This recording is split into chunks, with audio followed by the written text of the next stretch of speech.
Kim Boyd, Lily Boyd, the chairperson of this session, and our international vice president, Dr. Deepa Padhi, the treasurer of the Indian section, Mr. Narayanan, the representatives from each of the 16 federations sitting here on the dais,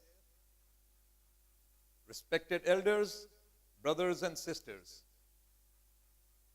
First of all, let me wish you a very happy, healthy, and a fulfilled new year. It is my great pleasure to see you all in such large numbers. After all, the Indian section is the largest section in the Theosophical world, and I'm very happy that there is appropriate representation over here at the convention. I welcome you all heartily to the 127th Indian Section Convention. I will now read out some of the greetings that have been sent to me from various federations and lodges of the Indian section, and then request the representatives of all the federations to give greetings on behalf of their federation. Please limit your greetings to 1 minute. And after that, our president will give his inaugural address, which will be followed by the State of the Indian Section address to be given by me. Then the annual report of the treasurer will be given by Mr. V. Narayanan, and then our chairperson will give her concluding remarks, and I will then close the session by giving a vote of thanks. That's the order of our proceedings today. The Bihar Federation Secretary, Brother Raj Kishore Prasad, writes,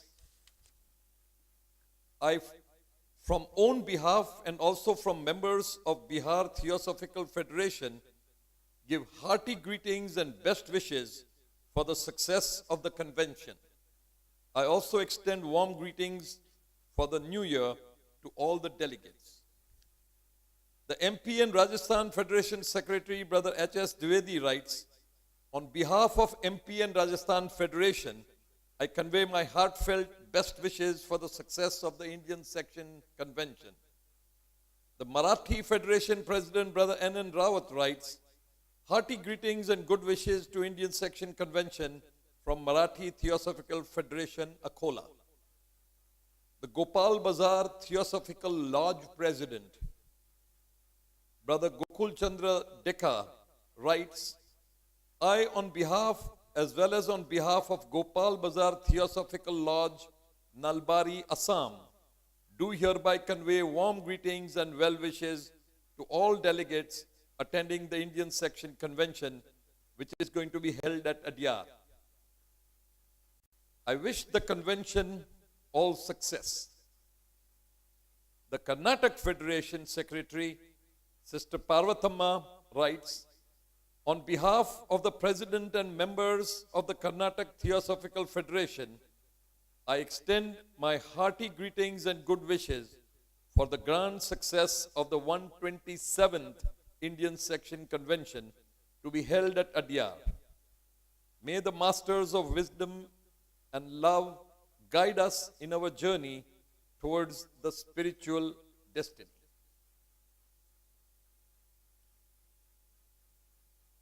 I will now request all the Federation representatives, starting from Gujarat, and this was not planned, it just happened to be that way.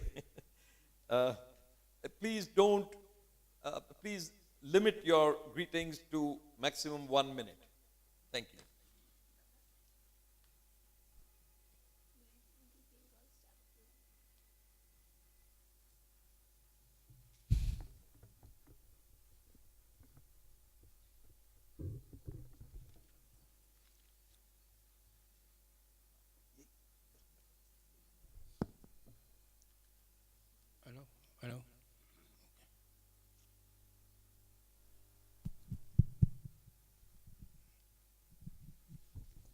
Dear and respected International President Tim Boy, Brother Pradeep Ji, General Secretary of Indian Section, forward the delegates, a very happy and prosperous New Year's to all.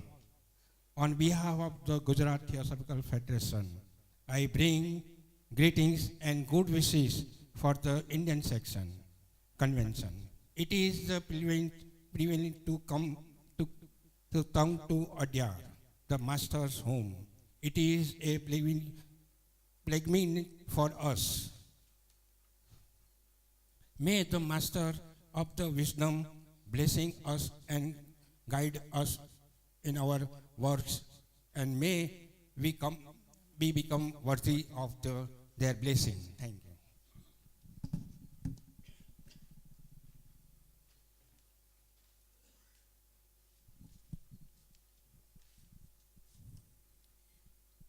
Respected Indian International President, on behalf of Bengal Theosophical Federation, I convey my wholehearted love, honor, greetings, and pranam to all members present here. We all brothers and sisters of Theosophical Society have assembled here not only to interchange our feelings but also to gather new spiritual experience. I wish all the Happy New Year, all the success in this convention.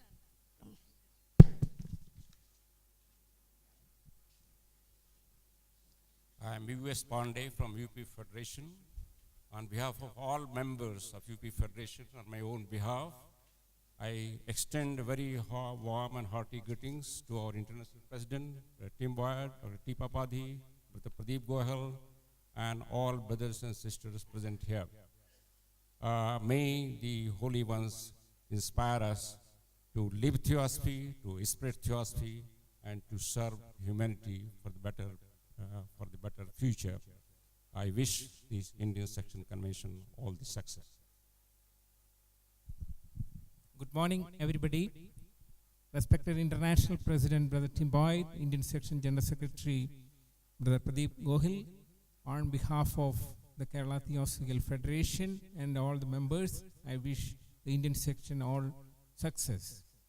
I would like to thank all of you, especially the Indian Section members and also some of the foreign sections, for your generous donation to the Kerala Theosophical Federation in our time of difficulty during the last 4 months due to the unprecedented rain and floods. On behalf of the people of Kerala and members of the Kerala Federation, I am very grateful to all the members and the generous donors. Thank you.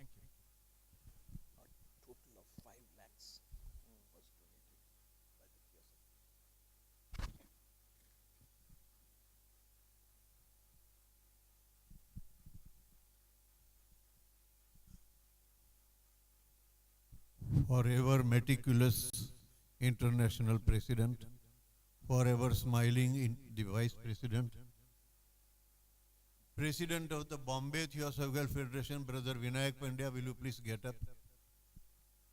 It is a privilege for me to represent the federation which I am a member from 11th December 1951.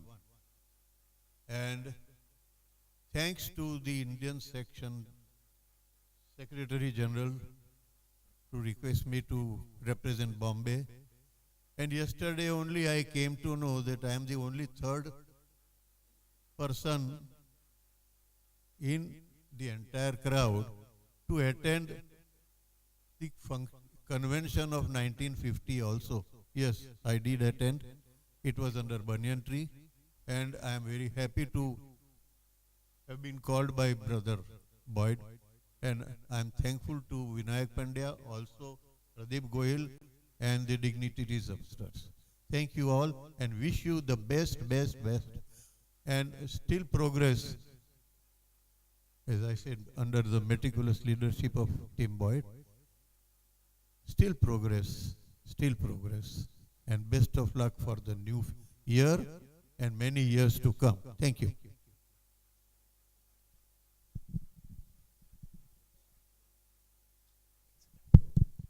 Sisters and brothers, on the dais and across in the audience, Little closer.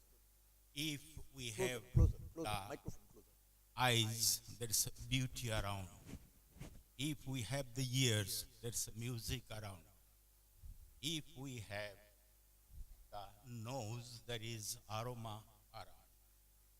If there is a mind, there is understanding around. If there is a heart, there is service around. If there is love, there is brotherhood around. If there is wisdom, there is theosophy around. If there is sense, there is sensibility around. If there is association of sensibility, there is theosophy around. And if there is associated sensibility, there is a society around, and that is our Theosophical society, to which I extend all my personal well wishes, greetings, and on behalf of the Untitled Federation, the best of success of this convention. Thank you.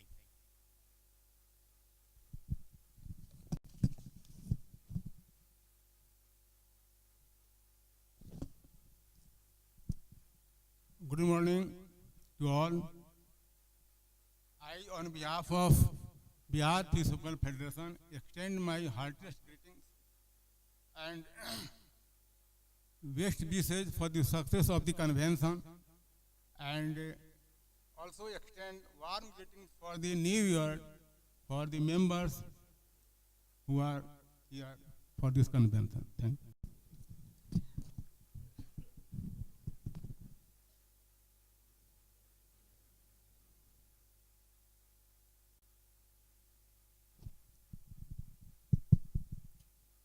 Brothers and sisters present, with deepest respect, I offer my profound gratitude and appreciation to the masters and pray for their blessings.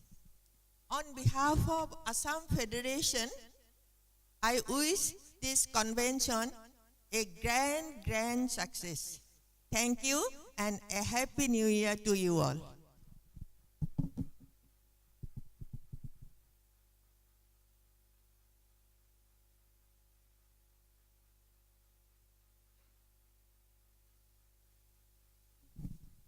Good morning and Happy New Year to all. Respected President Mr. Tim Boyd and the dignitaries on the dais. From Marathi Theosophical Federation, I bring hearty greetings and best wishes for this 127th Indian Section Convention. Thank you.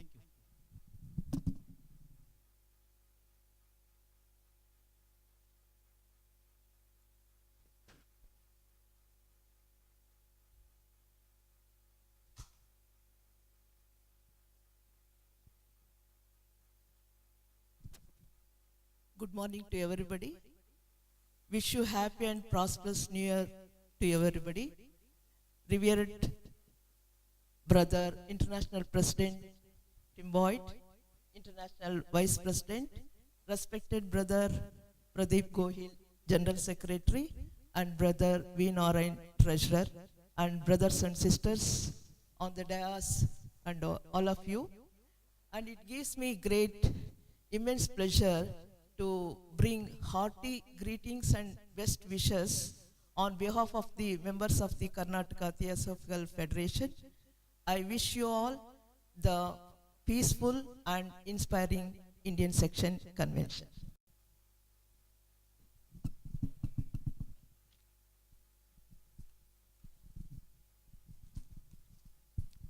J. Subramaniam, Secretary, Telugu Federation, respected brother, International President Bombay, Vice President Deepak Pradeep, and General Secretary Pradeep H. Gohil, General Indian Section Treasurer Narayan and sisters and brothers, I convey hearty greetings and good wishes from own myself and all the members of the Theosophical Society, Telugu Federation Theosophical Society. I wish the Indian Section Convention is grand success. Thank you.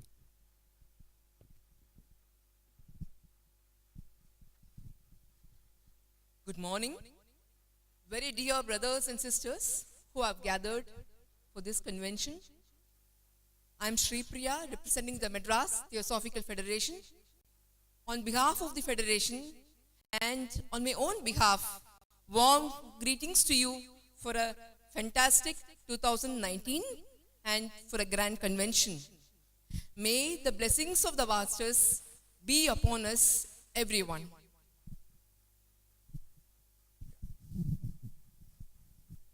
Good morning and Happy New Year.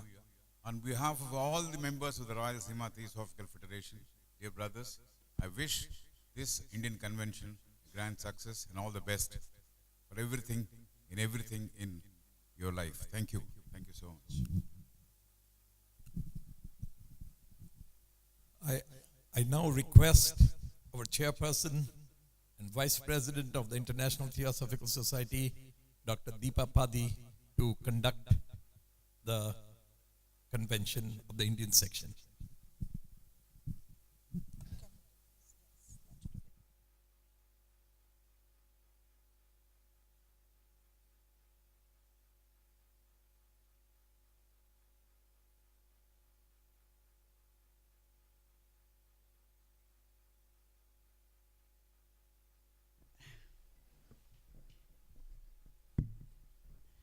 Very Happy New Year to all of you.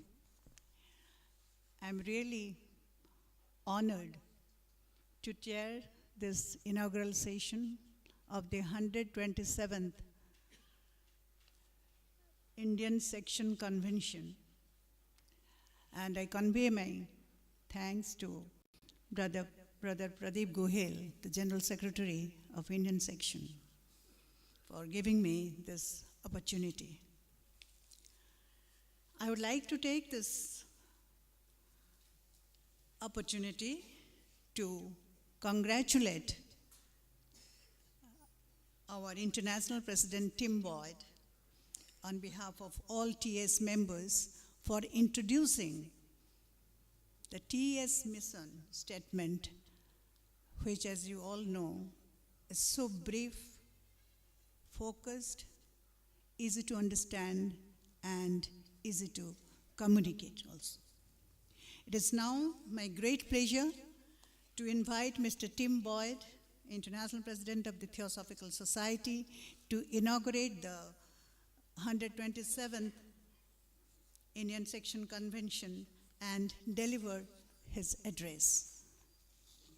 Brother Tim Boyd.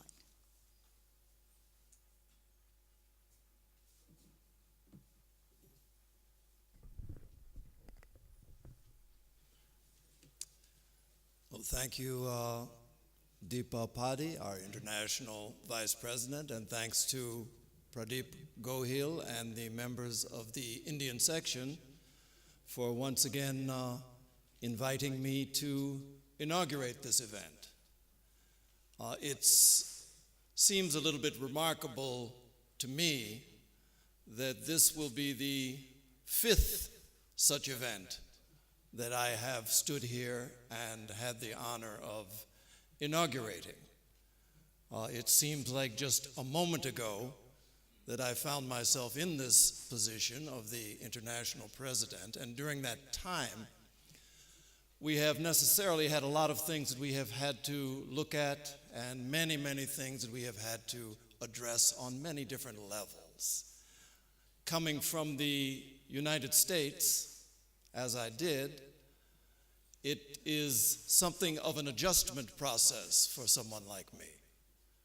One of the things that I always remember, the Theosophical Society, although it was founded in the United States in 1875 in good old New York City, my former home, it was something that really didn't come to life until it found its way to this place and it found its way to India. The fact that it exists in 70 countries of the world today is by virtue of the energy and the cooperative effort that was found to exist here in India. It's no mistake, it is no accident that the Theosophical Society in India is the largest section in the world. It's something that has been justified by the fact of its open reception to this fledgling theosophical movement back in the 1880s when the founders first came in 1879. So ever since that time, the Indian section has grown, and with it has this theosophical movement. I have been very fortunate in my particular position to have experienced the cooperation to such a great extent with the Indian section members. I can remember 5 years ago coming to this podium and looking out on a sea of friendly faces, just as there are today. But among those friendly faces, it was only the occasional one that I recognized and had truly known. Let's move forward another 5 years to this moment, and as I look out on this group today, so many of you I've had the opportunity to work with directly. So many of you I've had the opportunity to visit with. So many of you have made it possible for the many things we're trying to do here at Adyar and in the world to take place. And as things move along, I found just before I came up here to the podium, in one of the many photo opportunities that seem to be requested throughout the day, a young girl, this high now, that I remember from this high. And I remember inaugurating her as a member at this convention when she first joined as an actual member of the Theosophical Society. This is how the time moves. This is how we move. And this is how the Theosophical Society moves, grows, evolves. In the history of the Theosophical Society, we have been focused on a particular mission. We have been focused on the service that we try to render to humanity. But it's an odd thing that in an organization such as this, with such a very keenly defined sense of direction, we have never had a specifically stated mission statement. During the course of this past year, the General Council of the Theosophical Society, and in no small measure without the efforts of the Indian section, have in fact come up with something that, as Dr. Deepapadi has stated, is so brief, yet so precise and so profound that I will take the opportunity to share it again with you all. You've all seen it. I mean, at this point, it has been in your magazines, it has been on the lips of your speakers, but at this point, I think it's something that really helps to provide a necessary focus to what it is that we do. The mission of the Theosophical Society hasn't changed since its beginnings. The vision that we have for the direction of this movement hasn't changed. All we need to do is go back to the letter of the Mahachohan.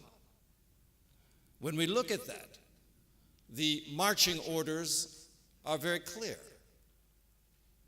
But for us to state things in the language of today, I think is always necessary. In the Western world, where the Christian influence is the strongest, you find that the basis for the influence of this all-pervading religious text is the Christian Bible, which has been revised so frequently now to put it into the terms and the language that make it much more reachable and understandable to the people of this particular time. Its meaning hasn't changed. Its understanding perhaps is enhanced by the ability to utilize concepts, words that speak to us today. So this mission statement is something that I think we would all find agreement with. The mission of the Theosophical Society: to serve humanity. Along whatever line it is that we tend to pursue, always it is focused on how we can help alleviate suffering, how we can do those things which will best service this great orphan of humanity. But for the Theosophical Society, this line of service is very specific. I mean, obviously, there are doctors in the world who serve. There are people in the world who feed the hungry, and all of it is good, all of it is necessary. And many of those things are things that we as Theosophists undertake. But we undertake it with a specific focus. It's not merely the body that we feed. It's not merely the wounds of body or even of mind that we heal. The Theosophical Society's mission is to serve humanity through cultivating an ever-deepening understanding, which I always find myself perhaps needlessly called upon in a theosophical setting, but I always find myself called upon to distinguish knowledge from understanding. Knowledge, in many ways, although it is somehow difficult to attain, is almost unrelated to understanding.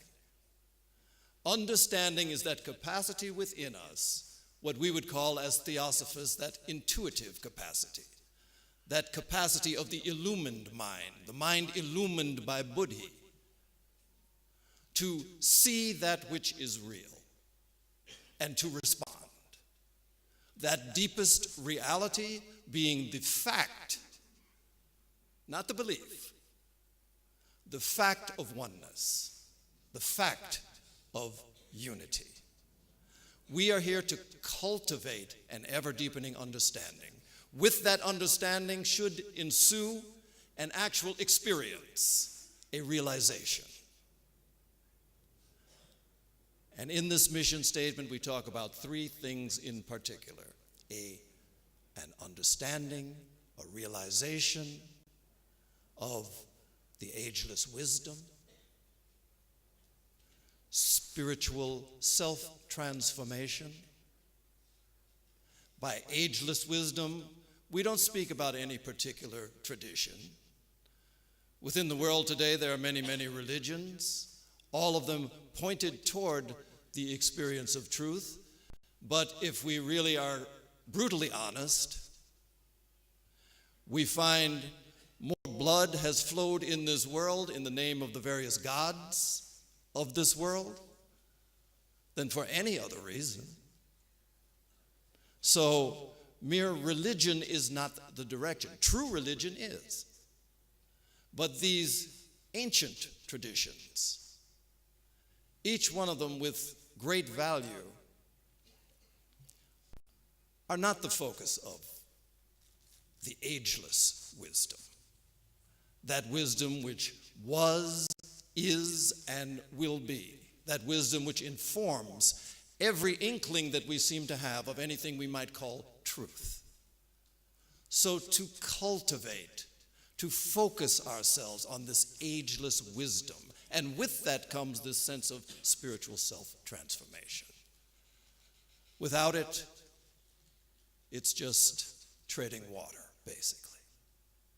So the ageless wisdom, spiritual self-transformation, and above and beyond all of these, perhaps, is an understanding and realization of the oneness of all life. Perhaps the root cause We can point to many things that cause upsets, disturbances in the world and in our individual lives. The causes that we might point to are many. Some people get out of bed in the morning, and if it's a cloudy day, their day has been ruined. It's the fault of the weather. For others, this week, their paycheck is a little short. For others, it's a pain in the leg, a pain in the hip, pains in other places. But those perhaps might be more described as symptoms of a deeper cause that perhaps we would prefer not to address. But once we've placed our focus upon it, then it has this way of infiltrating, of penetrating into every corner of our lives, every corner of our being. Once we recognize that perhaps the greatest cause of all human ills is this one thing that has been described in theosophical literature as a heresy, a false belief, the heresy of separateness, the idea that in some fundamental manner you and I are separate and apart. It's something that is difficult to resist, the power of this heresy, this illusion, because the fact of the matter is, if I stub my toe and it hurts, it causes you no pain, apparently. And so, at that level, every moment, our separateness seems to be confirmed. But at deeper levels, particularly in today's world, we find ourselves realizing that every action that we take, every scrap of paper that we drop on the ground, every emission from the car that we start up, every thought that we put out into the shared atmosphere affects every other.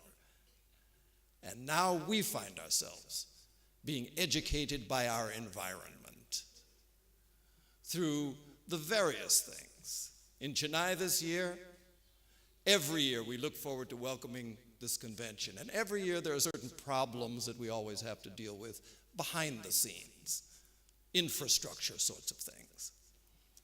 This campus from its very inception has been always completely self-sufficient in terms of water.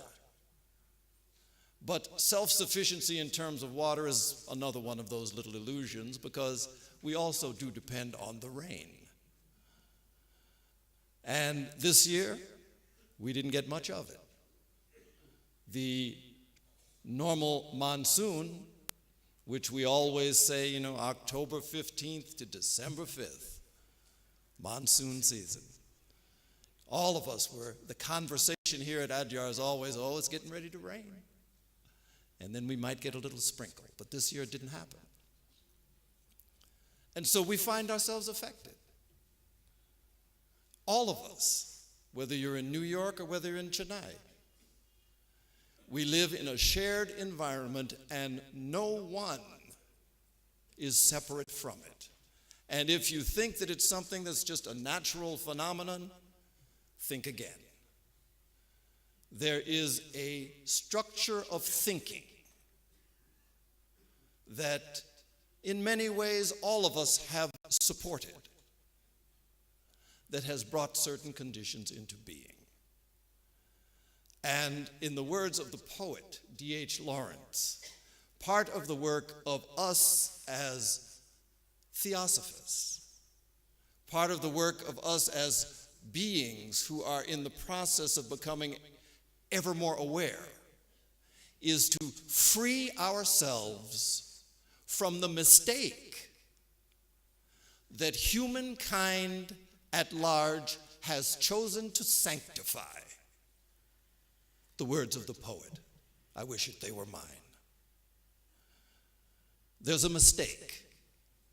There is a wrong way of seeing that is pervasive. None of us can say that we stand apart from it. And even in our theosophical work, it is not our goal to stand apart from it. The only role that we are here to play, I mean, if we're going to be very simple about it, without being simplistic, the healing that we seek for ourselves and for this world which we inhabit is not a healing of body, although that it accompanies that. It's not a healing merely of the lower aspects of the mind. The healing agent, the true balm that heals all wounds, is the balm of seeing clearly through this mistake, through this illusion that we perpetrate upon ourselves day after day after day. It's not an easy process, otherwise we wouldn't be here. And it is one that in fact becomes enhanced and ennobled as we make this attempt together. Certainly there is no guarantee that we don't face difficulties. In fact, there's a guarantee that we will.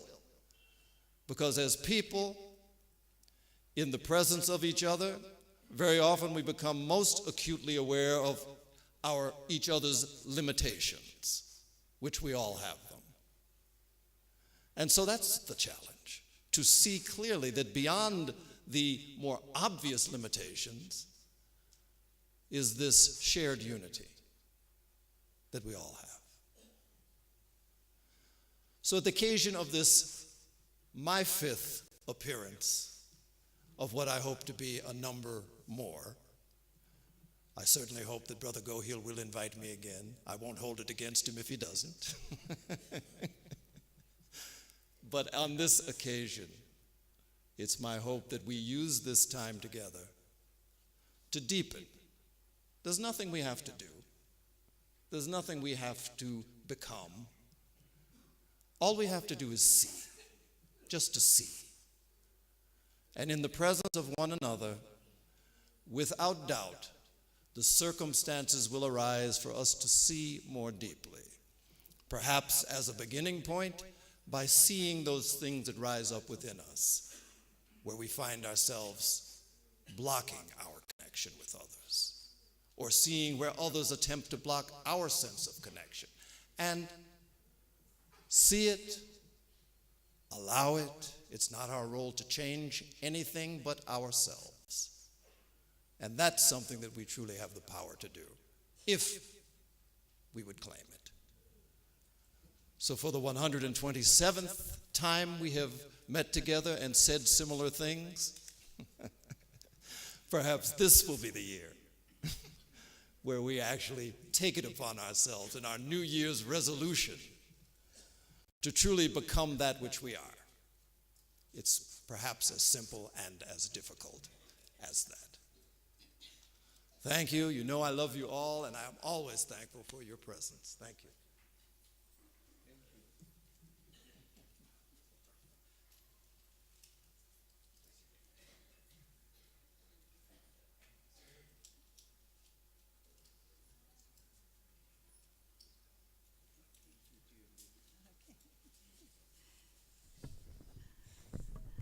Thank you, President, for the inspiring and illuminating speech. And thank you for being with us here on the dais. If you are, I think you'll be more comfortable if you go to the front and take the seat there so that you can see the presentation clearly, isn't it? Thank you. Now, well, the Indian section of Theosophical Society has been very vibrant under the guidance of Brother Pradeep Gohil, the General Secretary, Indian section. He has been instrumental in taking holistic decisions in the interest of the society and the section, and several milestones have been reached.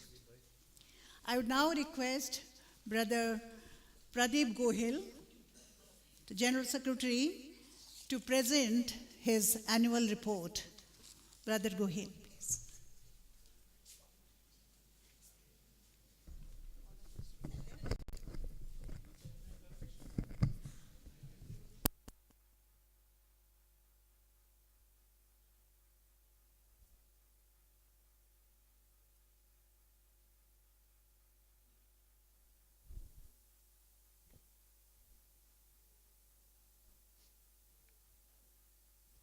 Hello, hello, hello.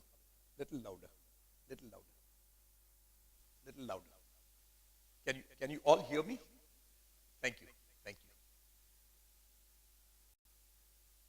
Well, I'll start by saying that I've been attending the Indian Section Convention regularly every year since the year 2006. And at the time when the General Secretary would deliver his address, I would be sitting on the last row, way behind in that corner, half of the time dozing, half the time daydreaming. And I considered it to be very boring. Little did I know at that time that one day I will have to deliver that. So I was in a dilemma as to what can I do to make it a little more interesting. I've tried last year and this year also, I have involved photographs. Photographs of action, photographs of the activities that all of you are doing in abundance all over the section. My request to you all is, every time you send a report of your activity, please attach a photograph so that I can make this presentation even better next year.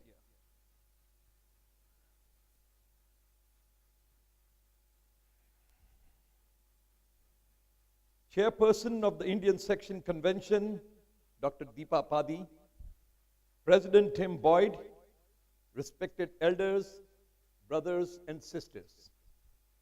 I'm again very pleased to report to you all that the state of the Indian section is very healthy. Let me give you a bird's eye view of Indian section's work in the past year.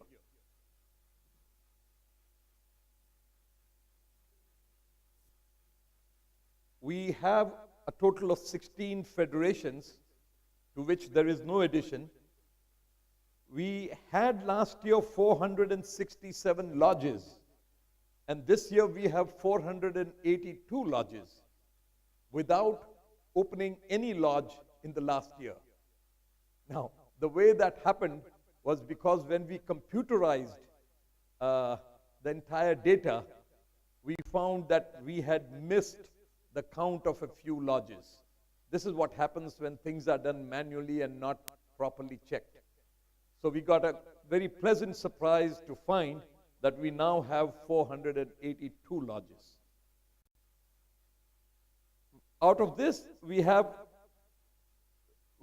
372 chartered lodges last year, to which we now have 387 chartered lodges. And last year we had 11,394 members, and this year we have 11,144 members.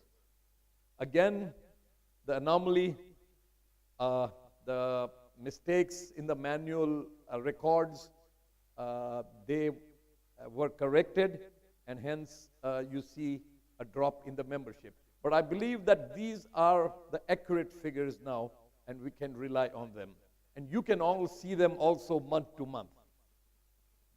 There were 658 new members, one transferred from Brazil, and 85 cases of revival of membership. 23 members passed to peace, and 971 members were dropped during the year. Can you all see this, right? Oh.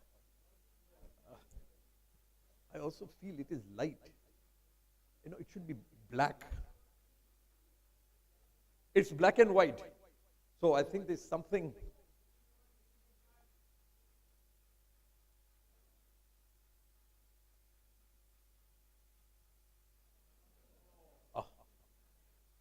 wonderful. Brother Anand, you are remarkable.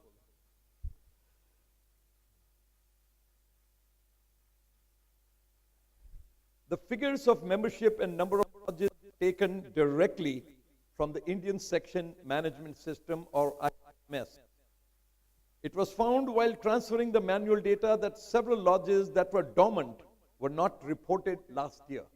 You know, we have many lodges which don't have any members, but yet we can't strike it off, because in time to come, you can have that lodge quite active, having several members.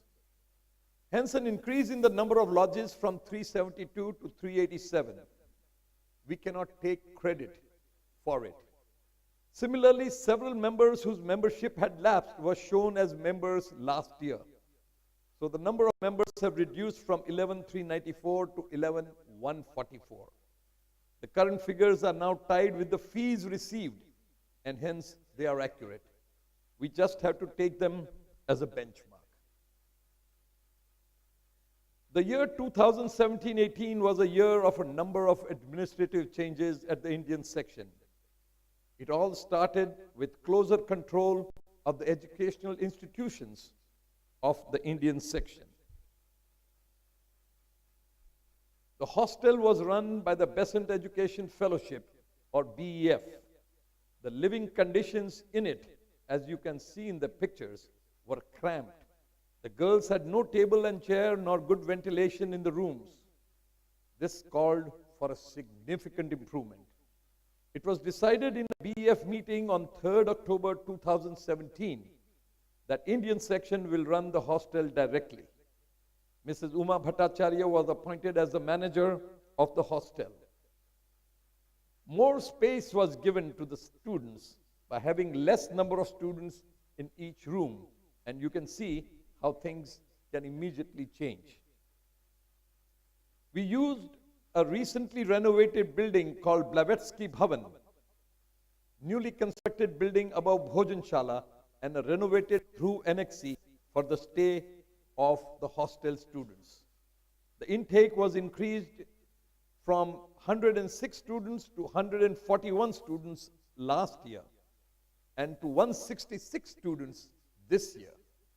This led to good utilization of our unused assets, the buildings. All this was done without increasing the annual charges of the students.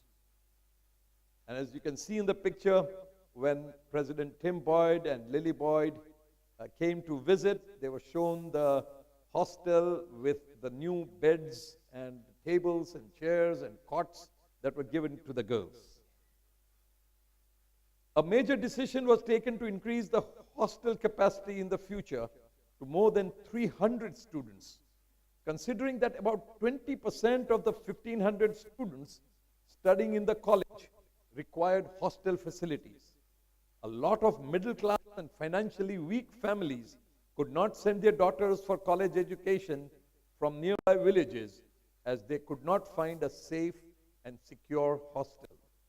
As a result of all this, it was planned to construct a 144-bed, 4-story hostel in place of the depilated Ram Nivas building in our campus at a cost of about rupees 3 crores.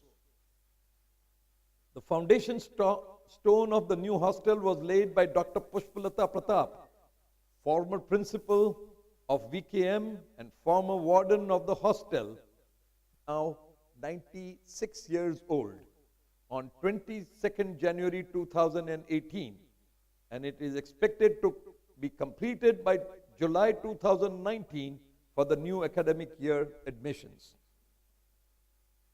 The present state of the hostel construction is shown in the photograph. The hostel was named Sridevi Rohit Mehta Hostel. The significant improvement in facilities was mentioned by the students to President Tim Boyd when he visited Varanasi in October 2017. At the January 2018 Indian Section Council meeting in Adyar, it was decided to have more than 50% of the members of BEF from the executive committee of the Indian section and the general secretary to be the president of BEF.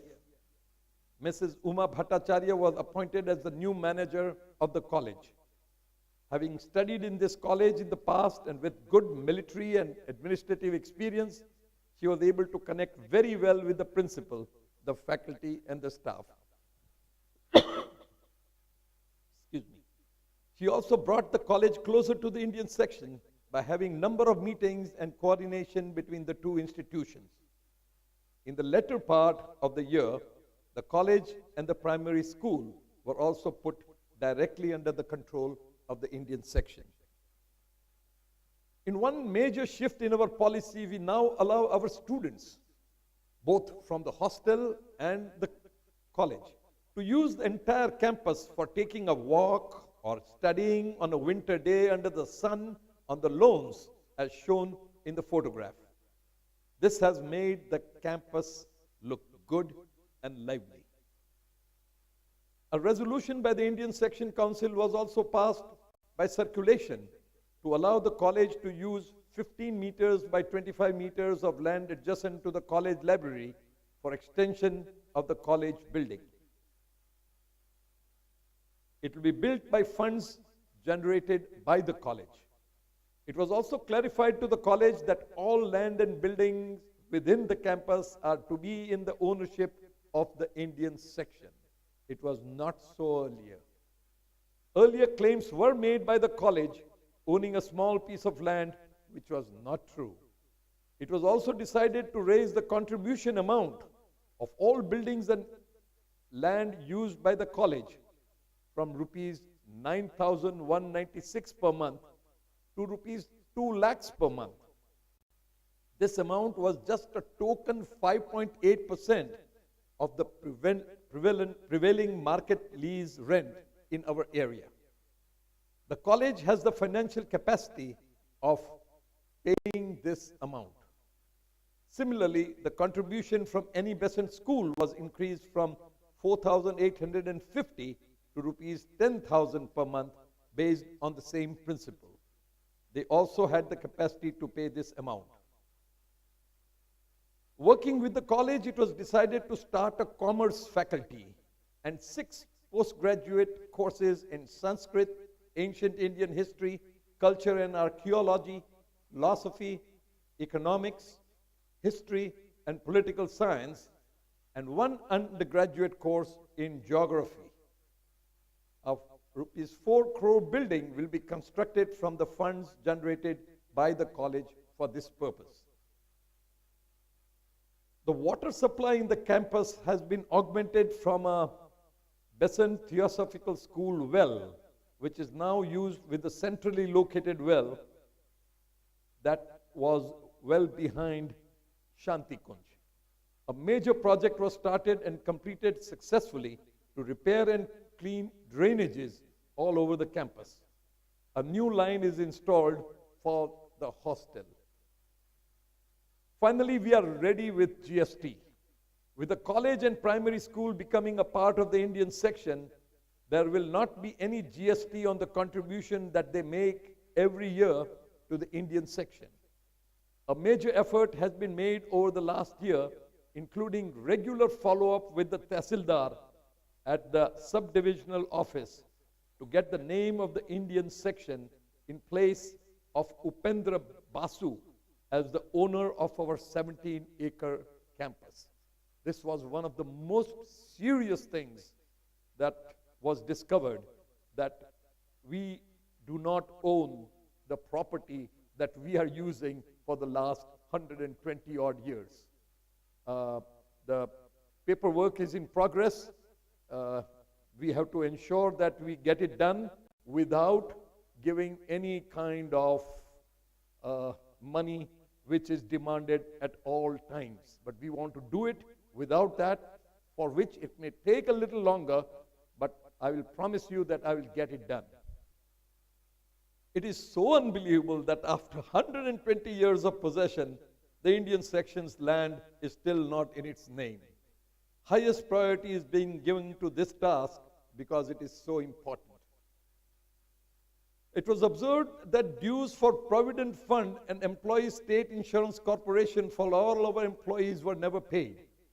All the qualifying employees were registered, and now monthly payments are being made regularly. It was good we did that, because there was a surprise inspection by government inspectors one day, and we were lucky that we had just started paying.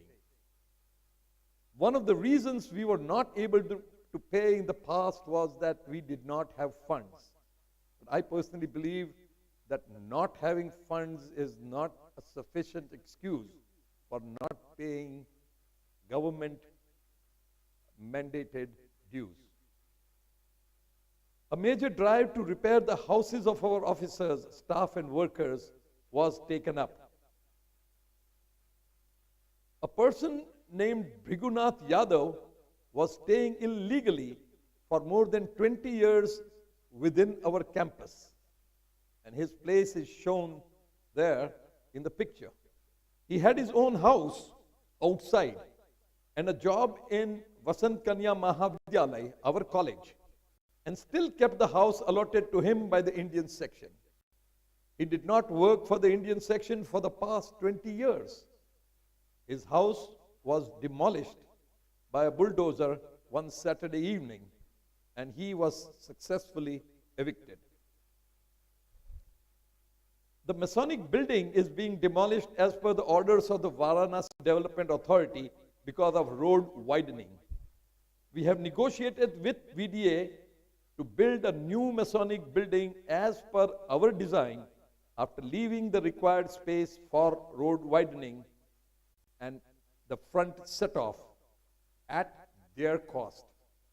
After a lot of negotiations, they have agreed, and even their board has approved to do this.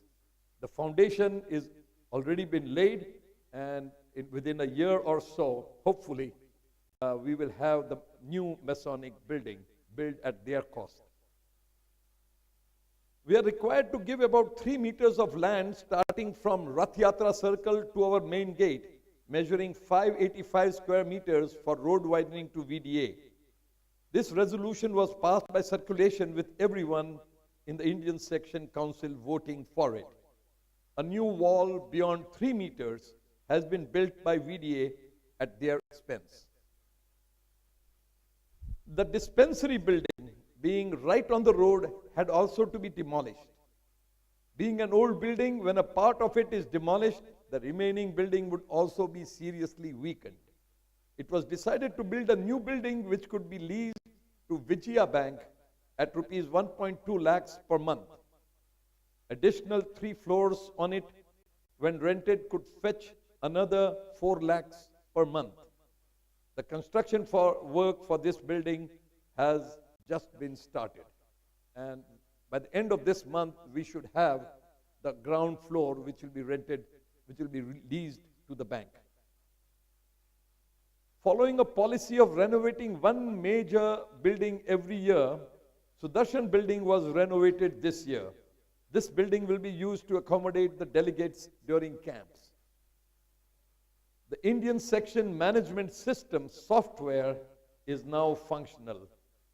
Right now, any financial and membership data of a federation, lodge, and members can be seen on the computer using the password and the internet. This will sort out most of our membership data problems.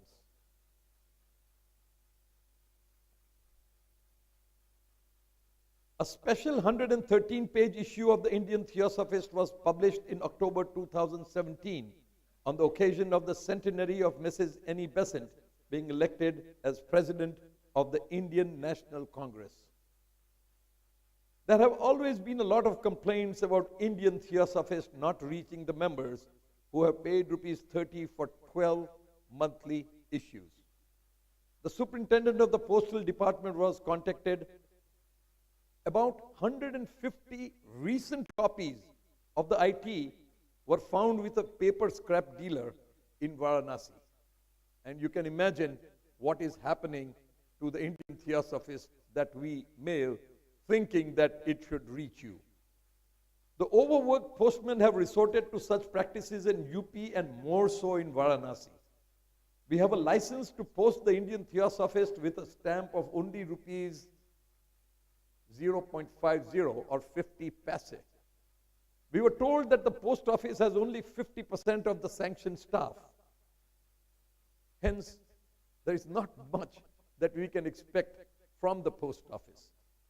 As an experiment, we tried to send the August 2018 issue by a courier who had promised to deliver it all over India at rupees 15 per copy. After 20 days, we found that he could not send any of our copies, and we were forced to bring the entire stock of 2,500 ITs back. The reason given was that they simply cannot afford to. They would have to charge us more, like 70 to 75 rupees per copy. And the subscription is 30 rupees for the full year. We then posted those along with the September issue of the Indian Theosophist. One sure way we got the IT delivered to our intended members was when we sent it by registered book post. Hence, a policy decision was taken, and anyone who wanted a guaranteed delivery of the Indian Theosophist could pay the Indian section rupees 300 per year rather than 30 per year, which still comes to 25 rupees per month. But then they will get it through registered post parcel, and the delivery will be guaranteed. Every member must ensure that their current address is with the Indian section. We receive back about 50 Indian Theosophists every month marked that the address is not correct. In the past, we used to still keep on sending the Indian Theosophists after knowing that that address is not correct. And we have stopped that. Once we get some received back that the address is not correct, we have stopped sending them. And a new admission form for new members has been designed and distributed to all federation presidents and secretaries. It must be filled out in full with a detailed address, without which it will not be accepted. Lot of efforts were made by the Indian section on the propagation of Theosophy. A board of studies was formed, and the Indian section was divided into 4 areas: north, south, east, and west. Each area had a chairman and a convener who was supposed to interact with the president and secretary of the respective federations and lodges to popularize the teachings of Theosophy by helping the federations and lodges to have study classes, seminars, workshops, etc. Unfortunately, the idea of board of studies did not give the desired results in terms of increase in membership. Hence, a new idea of goal setting for all federations and lodges will be tried in the new Theosophical year. In fact, we've had that goal setting meet in the presence of our president, and we look forward to having good results, because I already see that every federation is achieving their goals as planned. The 126th convention of the Indian section was held at the Adyar Theatre on 1st January 2018. The function started with the national anthem. President Mr. Tim Boyd welcomed the chief guest, Honorable Governor of Tamil Nadu, Mr. Banwarilal Purohit, and spoke on the significance of the International Convention and the Theosophical Society. The General Secretary of the Indian section, Pradeep Gohil, introduced him. The Honorable Governor addressed all the delegates, in which he paid glowing tributes to Theosophy and Dr. Annie Besant. Finally, our International Secretary, Sister Maria Aratma, gave a vote of thanks. It was followed by the national anthem. Then the proceedings of the Indian section convention started. The president of the Theosophical Society, Tim Boyd, was the chief guest, and Vice President Dr. Deepa Padi was the chairperson. The General Secretary, Pradeep Gohil, welcomed the President, the Vice President, the International Secretary, and all the delegates. He then read the greetings from the well-wishers. Then the president, secretary, representative of each federation gave the greetings. The president gave his inaugural address, followed by the State of the Indian Section address, along with a slideshow by the General Secretary Pradeep Gohil. The annual report of the treasurer was read out by Mr. V. Narayanan, and the concluding remarks were given by the chairperson, Dr. Deepa Padi. After a vote of thanks, the closure of the session was declared by Pradeep Gohil. The Indian Section Convention 2 was held on 3rd January 2018 at the Adyar Theatre and was chaired by Brother C.A. Shinde. He welcomed the delegates and then introduced the 4 speakers: Dr. Chandraprabha Bhuyan of Assam, Professor S.G. Satish of Rayalaseema, Brother Asutosh Pati of Utkal, and Brother Yogendra Bhai Desai of Gujarat. All the speakers did justice on their respective subject. A book on mysticism, A Quest for Ultimate Reality by Brother Sadev Patro was released. This was followed by a live demonstration of the new computer software, Indian Section Management System, and Brother V. Narayanan explained its features. Finally, the chairman, Brother C.A. Shinde, gave his concluding remarks. The Indian section of the Theosophical Society had a new treasurer. In its meeting held on 4th January 2017 at Adyar, the Indian Section Council elected Brother V. Narayanan uncontested as treasurer of the Indian section for the term of 2 years from 2018 to 2019. The former treasurer, Brother P.S. Panchakshari, had served for a long period with distinction. His services were appreciated by one and all. Everyone wished him a very healthy, happy, and fulfilled retired life as he moved out of Varanasi to his home in Nagpur. Brother Narayanan has good knowledge of accounts and finance. He is a dynamic person who always tries to do the right thing quickly. The Indian section finances are safe in his hands. A public lecture by National Lecturer Dr. L. Nagesh was organized at the Indian Section campus on 1st October 2017 to celebrate the 170th birth anniversary of Dr. Annie Besant. The 142nd Foundation Day of the Theosophical Society was held at the Indian Section headquarters in Varanasi on 17th November 2017. A support convention on the 142nd International Convention theme, From Teachings to Insight, the Altruistic Heart, was held in the Annie Besant Hall at the Indian Section at Varanasi on 31st December 2017 and 5th January 2018 when we were all over here. Brother Sundaram had conducted that, and this is a great tradition that is followed every year. A meeting to observe the Adyar Day was held at the Indian Section Varanasi on 17th February 2018. The White Lotus Day was celebrated at the Indian Section with a talk on the significance of the White Lotus Day by National Lecturer Brother S.K. Pandey on 8th May 2018. The 95th South India Conference was held at Adyar from 30th March to 1st April on the theme, The Illumination Must Come From Within. It was coordinated by Mrs. B. Sandhya Rani. It began with the welcome address by the International Secretary, Mrs. Maria Aratma. The theme was presented by Professor C.A. Shinde. There were 9 lectures on different topics. A total of 118 delegates from 6 federations had attended the conference. Recently, it has been decided that henceforth, we will not talk about South Zone and North Zone and East Zone. We will have a conference at these 4 locations. The South Zone Conference, for example, is now going to be named Easter Conference. And there was a great significance in holding it on the Easter Day, on Good Friday. So this year, we are going to hold it on April 19th, 20th, and 21st.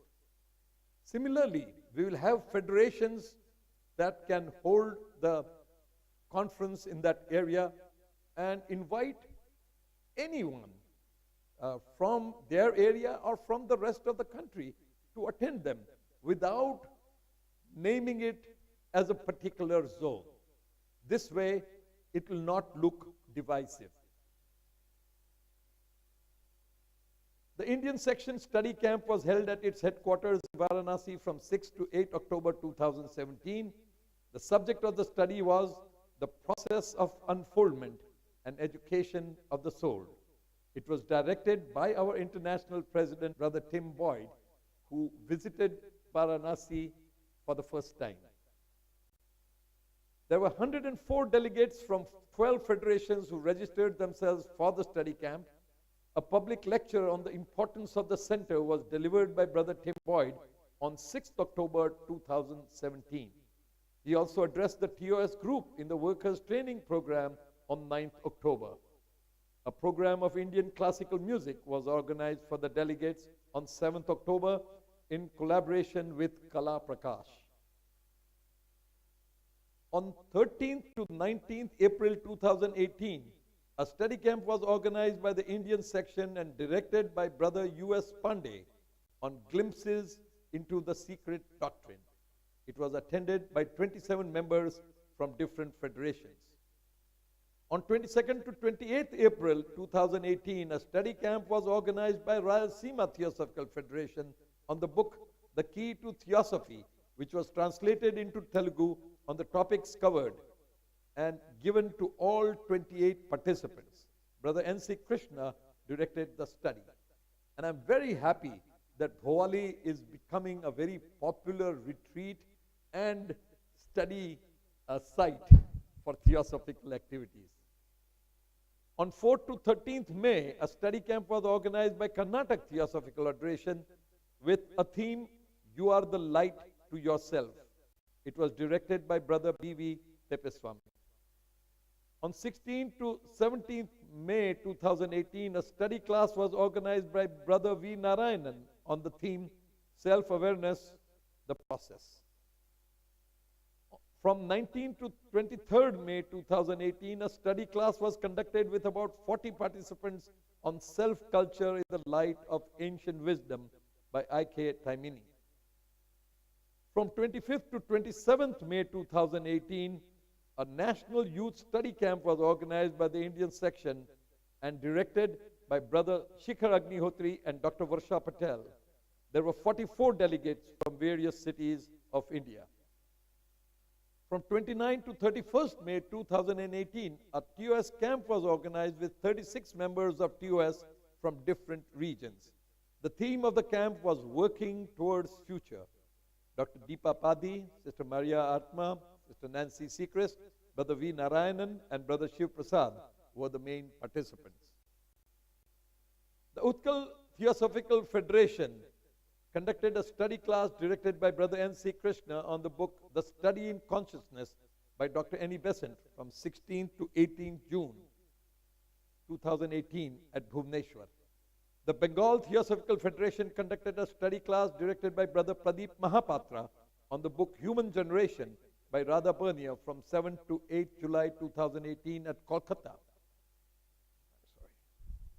The Utkal Theosophical Federation conducted a study class directed by Brother Narsingh Thakaria on the subject Bhagavad Gita in the Perspective of Theosophy from 6 to 8 July 2018. The Assam Theosophical Federation organized a study camp directed by Shikhar Agnihotri on the book The Technique of Spiritual Life by Clara M. Codd from 28th to 30th March 2018 at Guwahati. The Utkal Theosophical Federation organized a study class directed by Brother B.U.S. Pandey on Jeffrey Hodgson's book The Pathway to Perfection from 3rd to 6th August at Bhubaneswar. Brother N.C. Krishna of the Rayalaseema Theosophical Federation organized a youth camp in Hyderabad on 26 to 27 January 2018, where Brother Shikhar Agnihotri, Sister Varsha Patel, Sister Suvralina Mohanty, and Sister Smita Praya Patro delivered talks on right living. The Sri Krishna Theosophical Lodge in Ahmedabad organized a study camp directed by Professor C.A. Shinde on HPB's book, The Key to Theosophy, from 23rd to 25th February 2018. Brother B.D. Tendulkar, Brother Ashok Lokhande, Brother Shikhar Agnihotri, and Sister Varsha Patel were the resource persons. About 35 delegates attended the camp.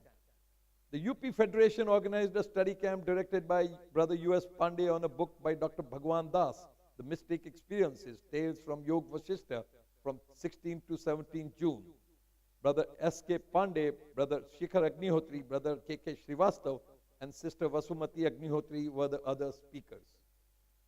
The Delhi Theosophical Federation organized a study camp at Delhi from 6 to 8 July 2018. It was conducted by Brother U.S. Pandey and Brother S.K. Pandey. It was on hints on the study of Bhagavad Gita by Dr. N.E. Besant, philosophy of Bhagavad Gita by T. Subbarao, and notes on the Bhagavad Gita by W.Q. Judge. The Tumkur Lodge organized a study camp directed by Sister K. Parvathamma on Seek Out the Way at Tumkur, Karnataka from 14 to 16 July 2018.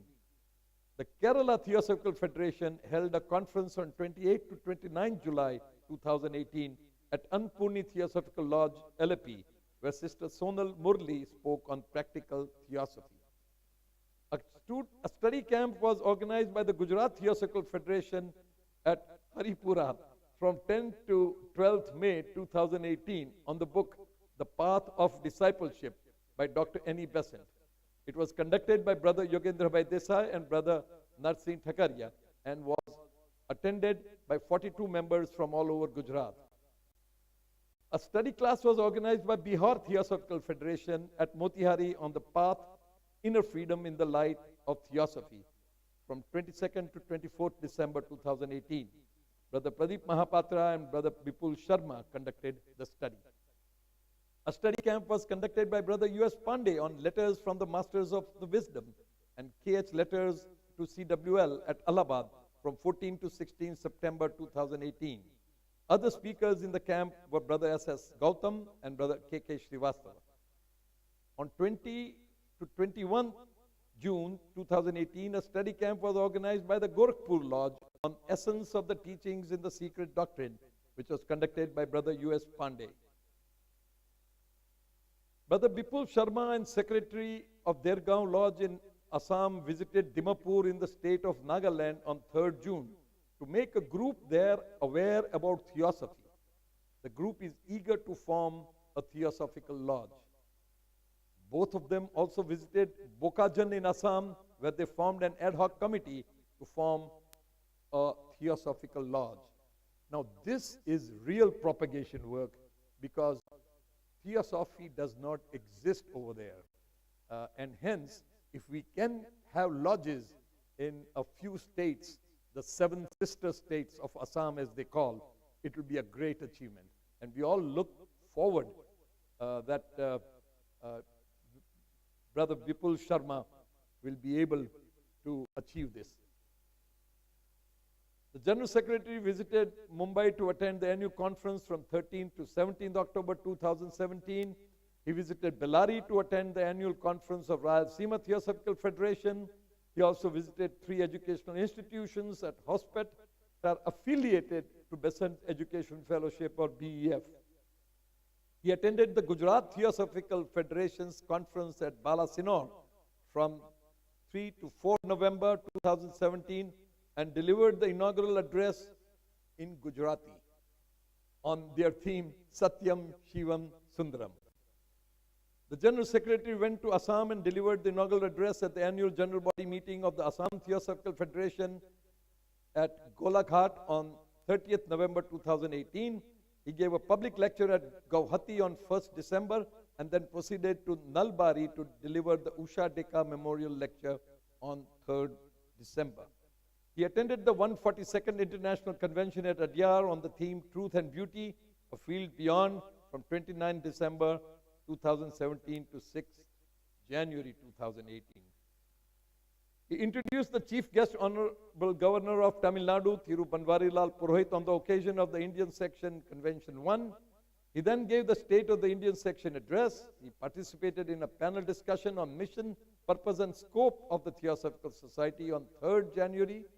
On the next day, he introduced Brother Tim Boyd before his public lecture.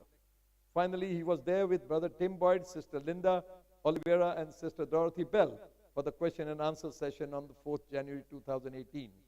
He also participated in the General Council meetings on 30th December and 6th January.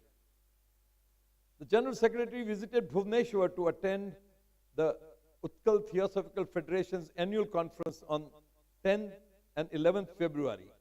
He gave a public lecture and later also spoke in the TOS conference. He reached Kolkata to give the inaugural address and a public lecture at the 16th Eastern India Conference in Kolkata on 23rd February.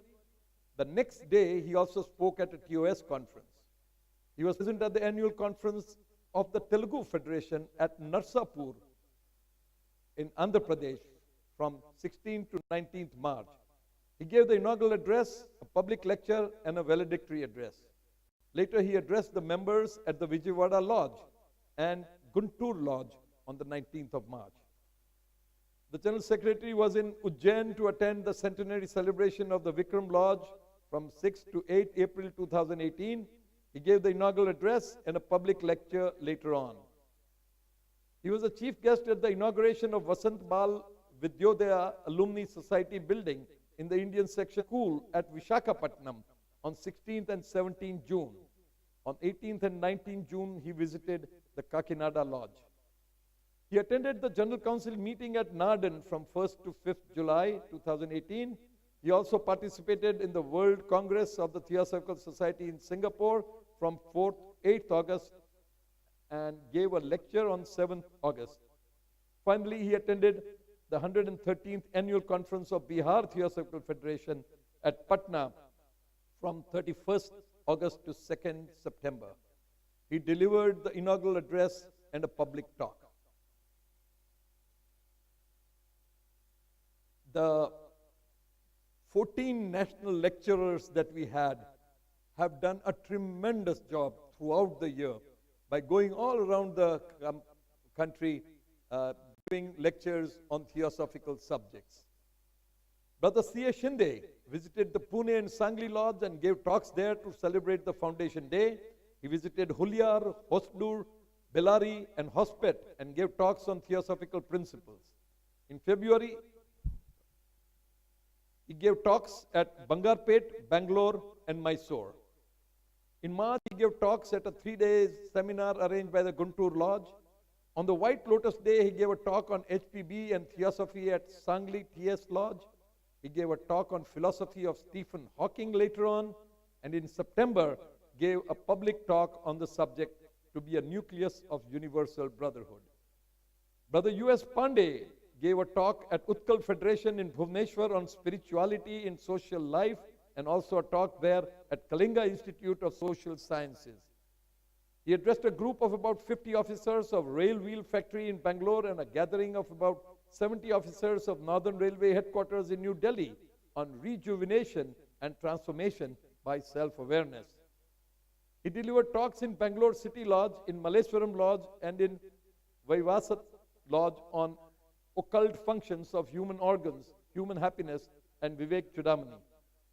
He gave a talk on occult functions of human organs at Hyderabad Lodge and 2 talks on Chinese philosophy and Mahatma letters at the Sikandrabad Lodge.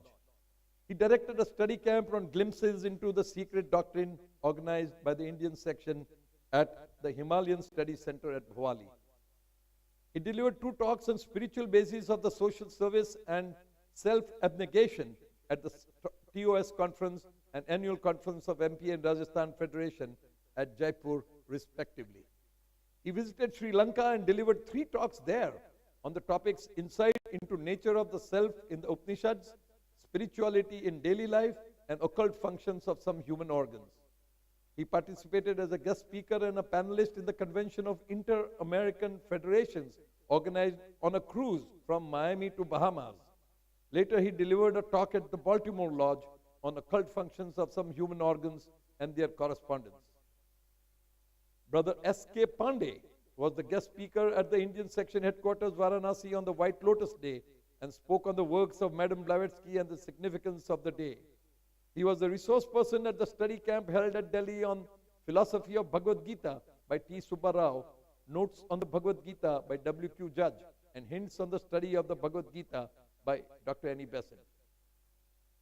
Brother Shikhar Agnihotri conducted a study class on the technique of spiritual life by Clara M. Codd.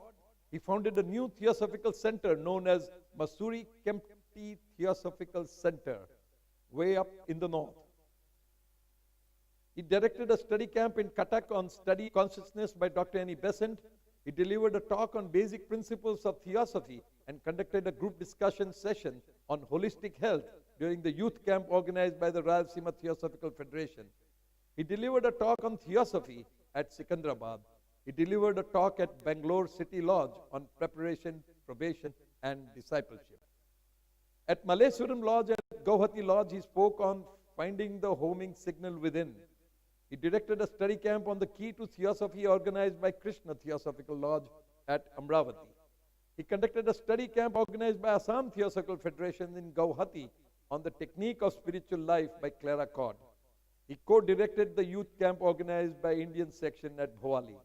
He directed the study on a textbook of theosophy by C.W. Leadbeater at Pagjotishpur Lodge in Guwahati.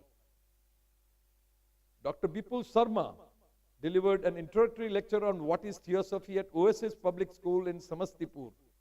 He also spoke on love, the basis of theosophy, at the Samastipur Lodge. He delivered a talk on why theosophy at Muzaffarpur Lodge. The Gopalganj Lodge organized his public talk on love and theosophy. He spoke on practical theosophy on the occasion of the 16th East India Conference of the Theosophical Society at BTS Hall in Kolkata. At Bhowali, he conducted 2 sessions on the evolution in the light of occultism and role of Atma and development of the spiritual power. Sister Sonal Murli gave a talk on the challenges of a shrinking world at the inter-lodge meeting organized by Madras Theosophical Federation. She spoke on the spiritual path, a journey into the unknown, theosophical philosophy on the power of thought, and need for the spiritual regeneration of humanity at the centenary celebration of Vikram Lodge in Ujjain. He visited Asoka Sankara Lodge at Ernakulam and gave a public talk on living from the center. He was the chief guest at the Alapuzha Lodge during the South Zone Conference hosted by Kerala Theosophical Federation and spoke on practical theosophy. He also gave a public lecture on transformation, a work in progress. Sister Varsha Patel delivered a talk on theosophy, J. Krishnamurthy, and Kabir at Hyderabad Lodge. She delivered 2 lectures on the book The Key to Theosophy at a study camp in Amravati.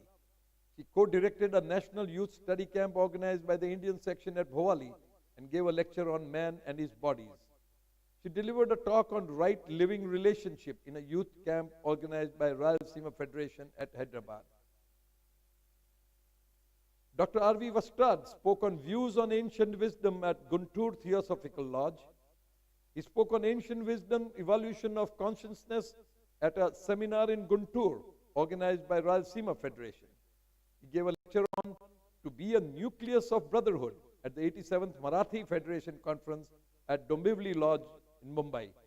He lectured on Truth is a Pathless Land, Self-Knowledge, and JK's Dialogues with Swami Venkateshanand at Bhowali, organized by Karnataka Federation. Brother Ashok Lokhande delivered a lecture on utility of Theosophical Lodge in our day-to-day life during the annual conference of MP and Rajasthan Federation at Ujjain. He delivered a short talk at the centenary program of the Vikram Lodge. He spoke on right citizenship and values of life in the valedictory session of youth camp at Bhowali. Brother N.C. Krishna gave a talk on the subject, the discipline of disciple during the South India Conference held at Adyar. He directed a study camp at Bhubaneswar at Utkal Federation and lectured on the book, A Study in Consciousness. He addressed the college students of the Royal School of Engineering and Technology at Bhubaneswar. He directed a study camp at the Himalayan Study Center at Bhowali during the last week of April 2018. Brother S. Hariyar Raghavan conducted study classes on the book Outline of Theosophy for new members of the Adyar Gandhinagar and Adyar Ladies Lodge. He visited Cuttack in July 2018 and had an informal meeting with 25 members of the Cuttack Lodge with an interactive session on how to popularize Theosophy. In August 2018, the Chennai chapter of INTAC requested for a walk through Theosophical Society campus as a part of Madras Day celebrations. Brother Hariyar Raghavan led them on a 4-hour walk and talk session, explaining to them the history of TS, activities carried out in the TS, and contributions of TS and Theosophical Society in India to the world thought at large. Brother Narsingh Thakaria was invited to the centenary celebrations of the Vikram Lodge in Ujjain under MP and Rajasthan Federation. There he spoke on there is no religion higher than truth. Spiritual evolution is as necessary as physical evolution, and inner change creates outer change. He visited Bhubaneswar from 6 to 8 July to speak on Bhagavad Gita in the Theosophical perspective. Brother B.D. Tendulkar visited the Bhubaneswar Lodge and Cuttack Lodge in Orissa and conducted a 3-day study camp at Gautam Nagar on practical occultism. Dr. L. Nagesh was the guest speaker at the Indian section headquarters, Varanasi, on the occasion of the 170th birth anniversary of Dr. N.E. Besant. He delivered a talk there on 1st October 2017 on Dr. N.E. Besant, the lamplighter of Indian independence. As you have all seen, the national lecturers have done a great job. However, I must add that in order for their lecture to have been covered over here, it should have been a lecture outside their state. Since they are national lecturers, whatever they speak within their state is not a part of their national lecturers' duty, and hence those things have not been covered. So you can imagine how many hours they have spent lecturing throughout the year. Besant Education Fellowship, I must briefly give you the status of that. In its meeting on 4th January 2018 at Adyar, Chennai, the Indian Section Council on the Theosophical Society reconstituted the BF governing body and passed 2 important resolutions. The first is that the Executive Committee of Indian Section should prepare and approve the list of BF governing body every year, ensuring that more than 50% of them are from the current members of the Executive Committee, so as to have close supervision by a group well versed with the Indian section and educational activities. It was also resolved that the General Secretary will always be the President of the BEF. Mrs. Uma Bhattacharya, who has retired from Central Government Allied Services and who has studied at VKM, was nominated and confirmed as the manager of the Vasant Kanya Mahavidyalaya, the college. 4 meetings of BF took place from January to October 2018. Later on in the year, it was necessary for many reasons to have VKM and N.E. Besant School directly under the Indian section. BF passed the resolution accordingly, and the same was confirmed by the Executive Committee. There would not be any lease payable by VKM or N.E. Besant School, but a reasonable amount would be transferred from their account to the Indian section as a contribution. The BF has actually contributed both VKM and ABS to the Indian section. And a lot of this was done to avoid GST. A resolution by circulation was passed by a vast majority to allow VKM build an extension building to the administrative building on Indian section land east of where Mr. Panchakshari lived. This building will have classes for the 5 new courses and 1 new undergraduate course in geography that will soon be started. It was also decided to start a commerce faculty in VKM because it is observed now that graduates of commerce are really in demand, and we did not have a commerce faculty at all. So we got to change with time. I keep on saying this. This is the most important thing, that we must keep on changing with time. Last year, the Indian section had created a board of studies. I believe I already talked about this, so I'll just skip this. President Tim Boyd conducted the North India study camp, and he was the most distinguished visitor over there. He was accompanied by his wife Lily Boyd. They took a lot of interest in the new hostel facilities created at Blavatsky Bhavan. In fact, they donated full-size mirrors for the hostel girls at Blavatsky Bhavan, costing more than rupees 20,000 in the name of their daughter Angelica.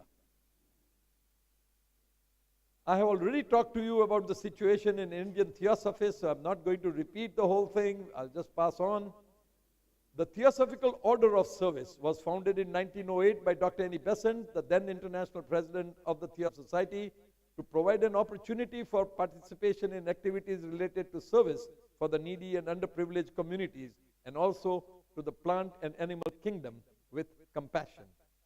Active TOS members from different regions of India participated in a TOS camp held at Bhawali from 29 to 31st May 2000. It was a good gathering, including Sister Deepa Padi, International Vice President, Sister Nancy Secret, International Secretary of TOS, Sister Maria Artma, International Secretary TS, along with Adyar members, Dr. Revti and Sister Sudha were also a part of the group had participated. From Varanasi, Brother Narayanan, National Treasurer, participated and took care of the entire program from beginning to the end, and all the participants expressed sincere thanks for his kind-hearted support. The theme of the camp was working towards future. In the inaugural address, Sister Deepa Padi emphasized, you need to give more service. Service is really a journey of awakening, because by rendering service to all forms of life, human and non-human, one realizes the unity of beings and we get connected to the source. Sister Nancy Secret gave detailed picture of theosophical efforts in support of education from the time of TS founders. She said children should be nourished with right kind of education for free thought, values, self-reliance, and to lead a whole life, not for job alone. Sister Maria Atma spoke about the Finland section TOS support to Adyar Olcott School. She expressed that in each individual there is compassion. TOS is an avenue for theosophical living. TOS can work for some of the public concerns where TS may not be able to intervene. She explained the connectivity of TS and TOS and how both complement each other in spreading theosophy. I must say that TOS, under the direction of Dr. Bhattacharya and with a very active secretary, Brother Shiv Prasad, have been working with the Indian section, and there has been excellent cooperation. We all always say, after all, we are all one, and we've got to get things done, helping each other. And that has been the spirit with which we have worked with TOS. Several TOS groups level activities were planned, like establishing school at urban slums and remote villages, TS awareness camps, health camps, blood donation, orphanages, old age homes, destitute homes, crisis relief work, like in Kerala, where a total of 5 lakhs of rupees was collected by the Indian section and donated to the needy in Kerala through our Kerala Federation. Sharing of TOS local media, environmental protection, animal welfare. Planting trees, conservation of biodiversity, community dialogue development, youth programs, supporting poor with financial help for education and health, women empowerment, skill development, needs of children with special abilities. And I give you the status of the Indian section run college now, because this is a very important new step that we have taken. Established in 1954, Vasant Kanya Mahavidyalaya, or VKM, is situated in the campus of the Theosophical Society at Kamacha, Varanasi. Accredited by NAC with grade. And you must understand that they have A minus, B plus, B minus, C plus, C, and we are right at the top. In 2017, and admitted to the privileges of the Banaras Hindu University, it has been able to carve a niche for itself. Most institutions of Varanasi dedicated to women's education because of its excellent academic result and various cultural and extracurricular activities. It is now administered directly by the Indian section. VKM runs undergraduate courses in 14 subjects and postgraduate courses in 5 subjects. Programs, namely spoken English and fashion designing, are being run from 2009-10 onwards. In the present academic session, 2018-19, the strength of the student at VKM is 1,567. The college is consistently having good results for both undergraduate and postgraduate. If you look at the records of past 5 years, our students have got BHU gold medals in 2 or 3 subjects every year. In 2017-18, our students have been awarded BHU gold medals in 6 subjects. One student in Ancient Indian history, culture, and architecture has received 4 awards. The college is under process to start an undergraduate course in geography and postgraduate courses in 6 more subjects from 2019-20. That is Sanskrit, Indian history, culture and archaeology, philosophy, economics, history, and political science. After approval of the managing committee in its meeting held in February 2018 to start more postgraduate courses, proposal was sent to BHU for approval. The proposal has been passed by the Academic Council, BHU. The council members were very appreciative of college's performance. Now committee will be formed, and after its inspection, the proposal will be sent to the executive committee of BHU for their approval. Introduction of new courses would require more classrooms to serve the purpose.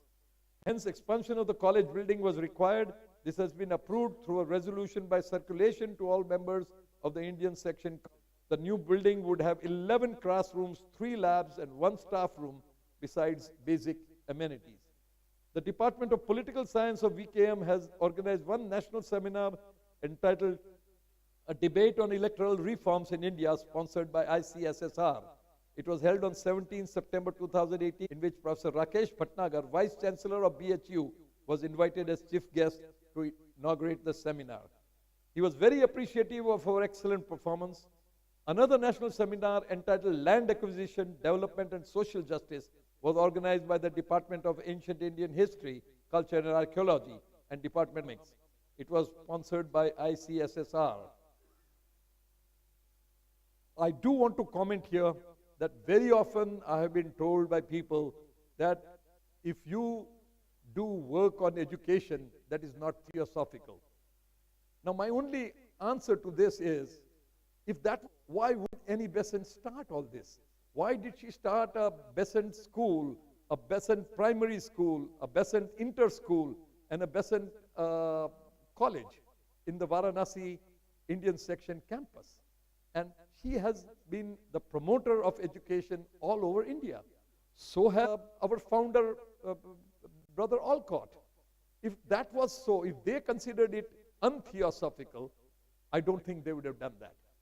Then people say, well, in a sense, if you do too much of this education work, you will not be doing the theosophical work.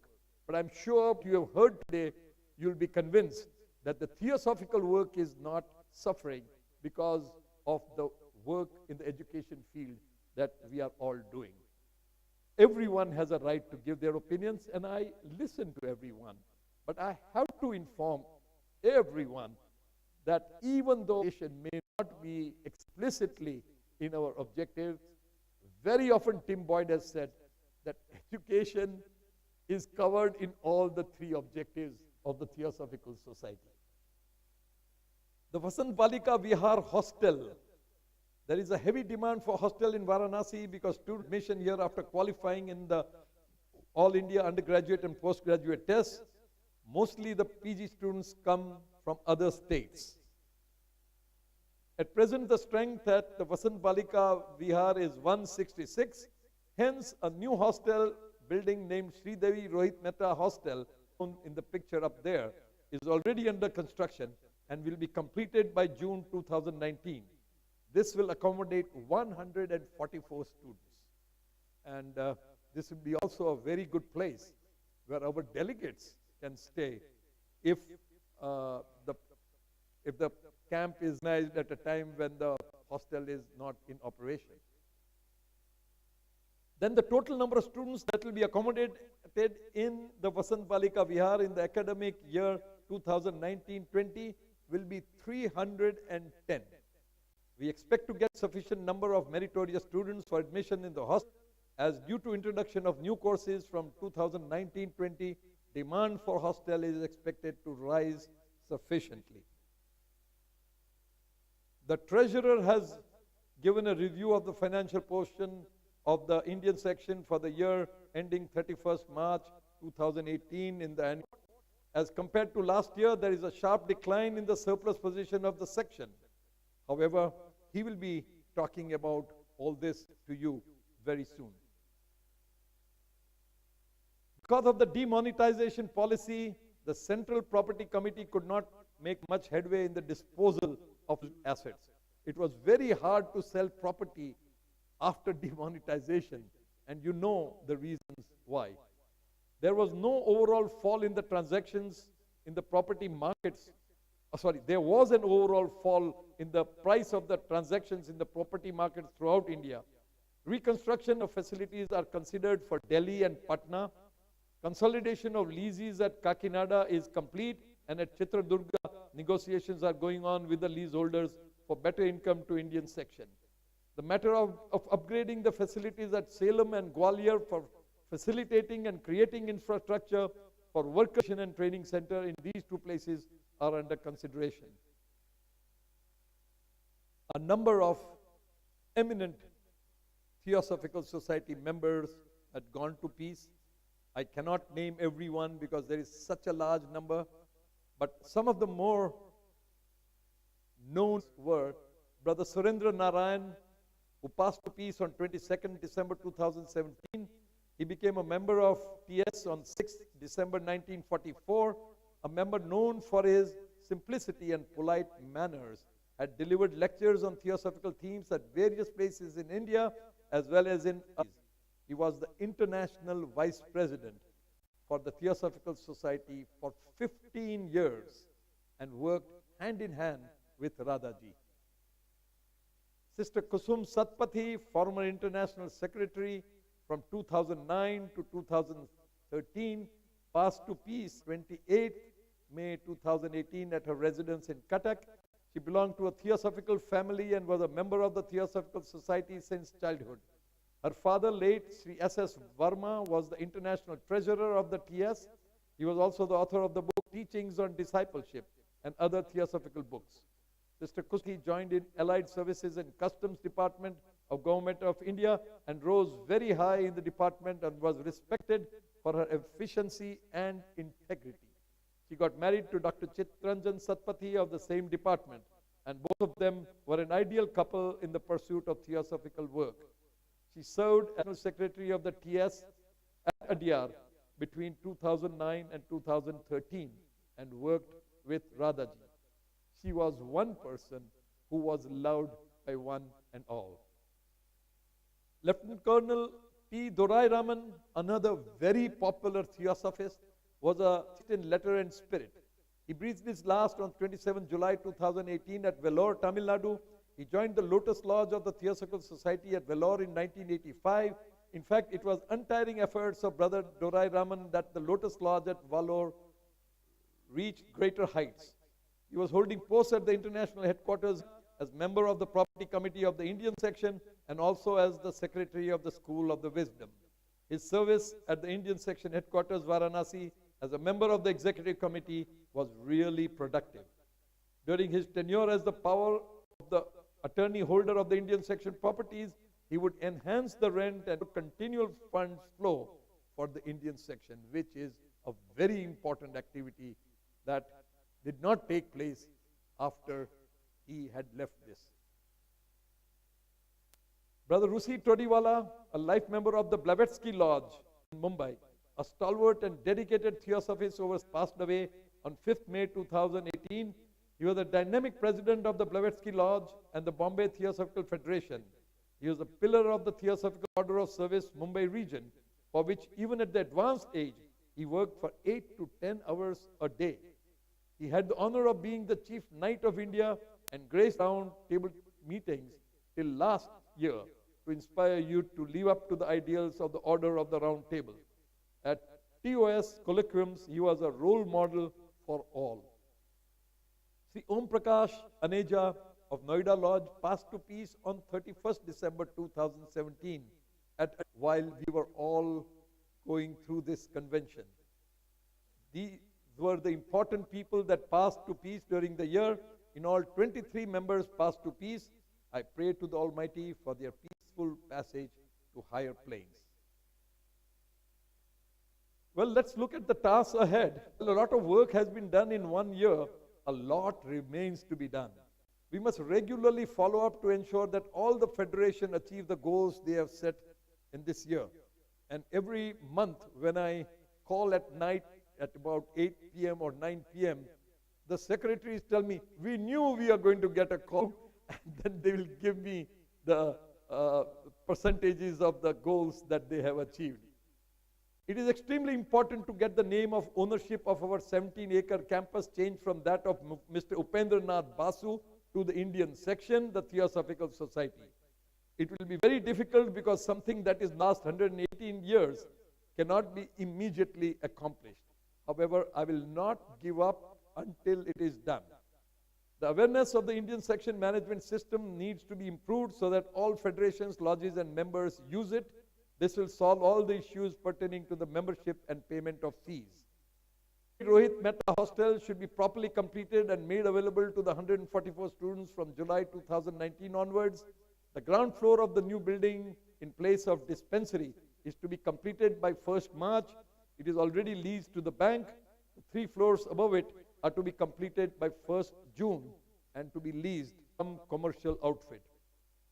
Plans to build a Theosophy house after demolition of Ashok Bhavan in road widening through someone who pays for the capital expense of about 5 crores, shares the return from rental income with us, and then leaves, should be completed. While all efforts are being made for the administrative matters, real propagation of Theosophy, achieving its 3 objects and fulfilling its mission are of equal importance, if not more. And so great effort must be put in to take up the work in this direction. Before I conclude, I would like to pay my gratitude to all those who have really and all the employees at the Indian section headquarters.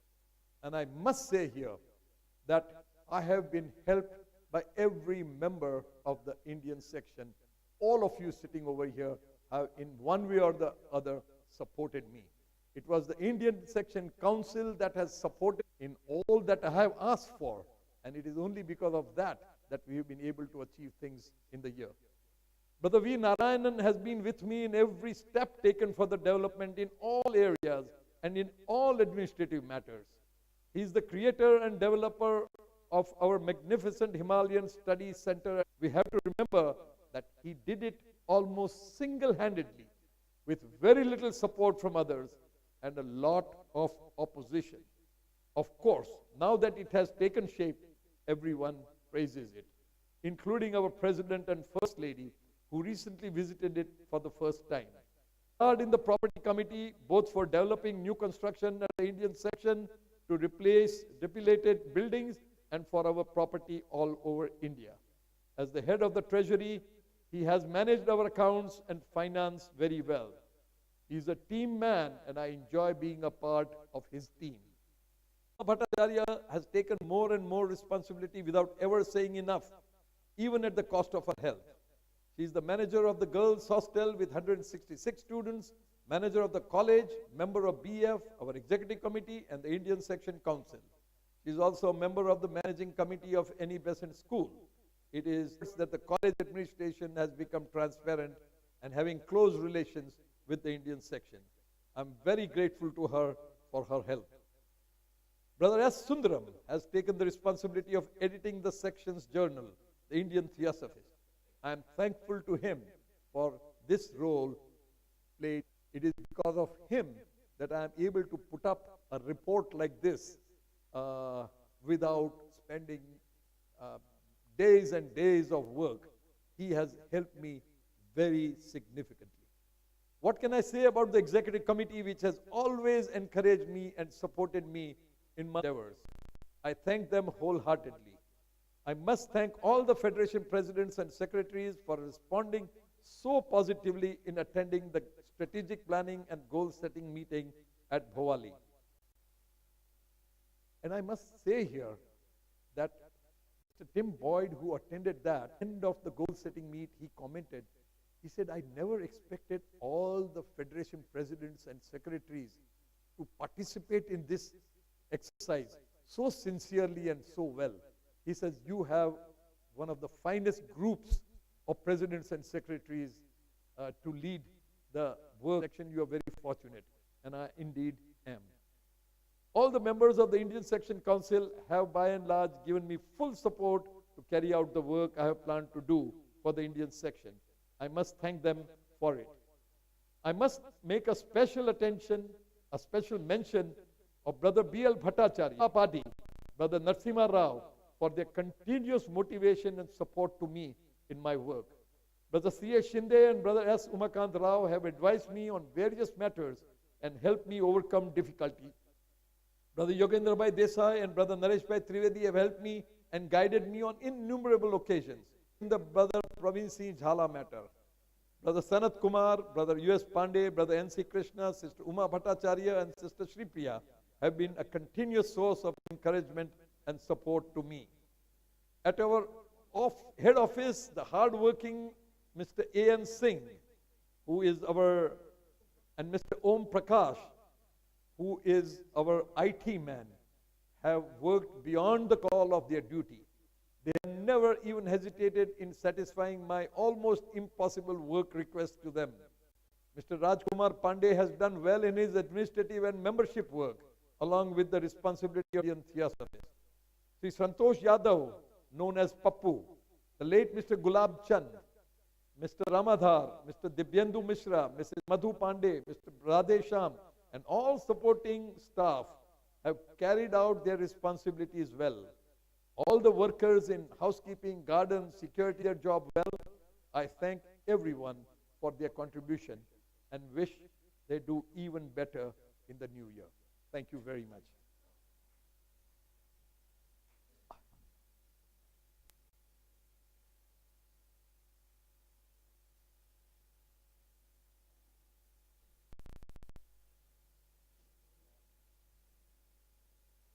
Thank you.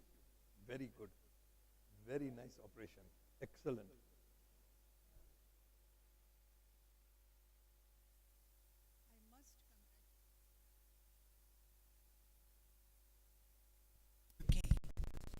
Yes. I must congratulate Brother Pradeep Gohil for his excellent presentation of the amazing activities done by the Indian section. He has provided inspiration to all the federations and lodges in the country. I would now request Brother V. Narayanan, the Treasurer of Indian section, to present his financial report.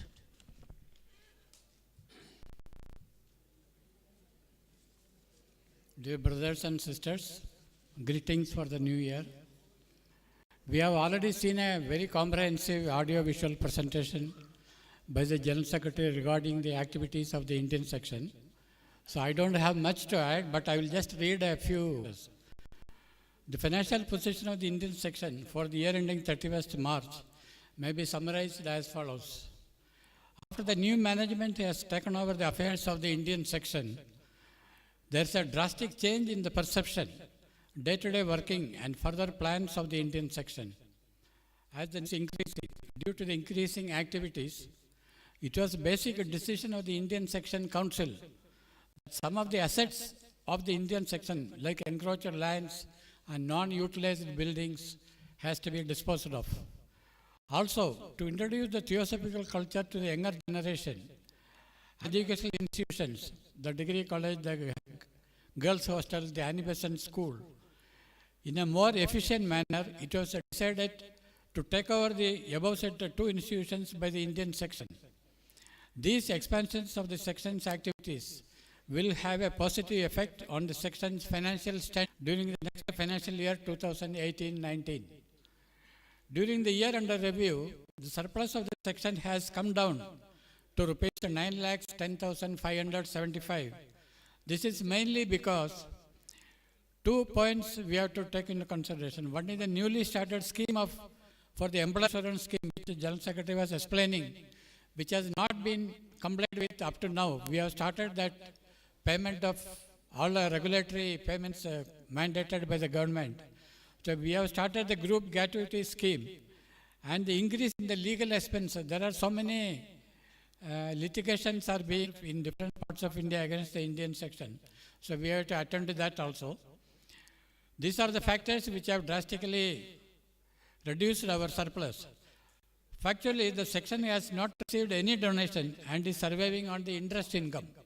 So how the General Secretary has explained, we are trying to get more so that more propagation work can be done at federation and lodge levels. During the year under review, the surplus of the section has come down to 9,10,000 as we have already discussed. Due to initiatives taken, as explained above, the financial year 2019-20 onwards, the section is expecting in the income and will be able to allocate more funds to the lodges and federations for increased activities at the end of the year. This is a summary of the Treasurer's report. I have got a special request to the officers at the lodge level. As the General Secretary has just now shown on the screen, we have application form for the new admissions to our Indian section, and it is designed in the format of a bank account.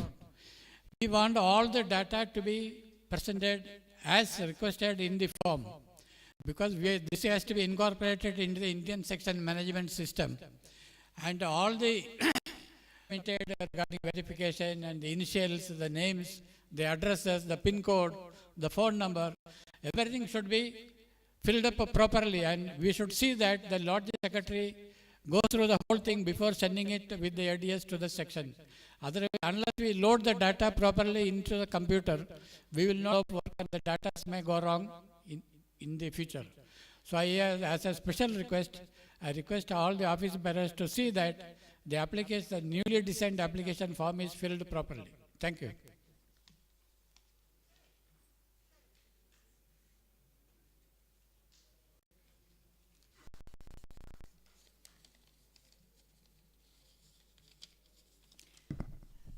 Thank you, Brother Narayanan, for your very brief report. We have just witnessed the visual presentation of the Indian section. Lot of activities are going on in 16 federations with 11,144 members. It's really amazing. Like in every organization, certain robust units, while some are weak. The call of the time is to give more attention and guidance to the weaker lodges and federations so that their interest is sustained. The lodges and federations should, so that younger generation will get attracted. Theosophy speaks of unity and unitive living. Therefore, it should start from our lodges and federations. We should be examples of living fellowship and happiness for others in the society. People will not follow our lectures, our advices. In fact, they will follow our actions, our examples.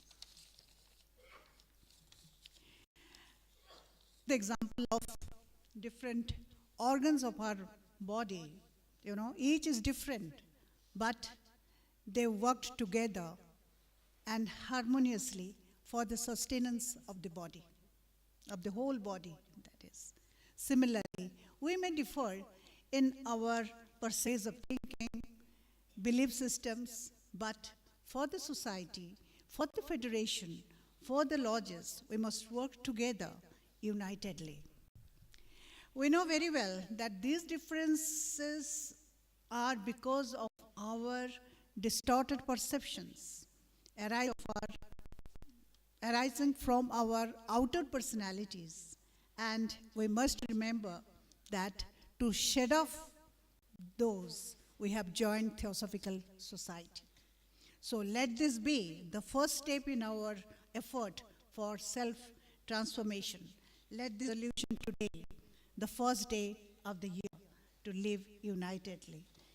Wish you all a very, very meaningful, successful convention. Thank you.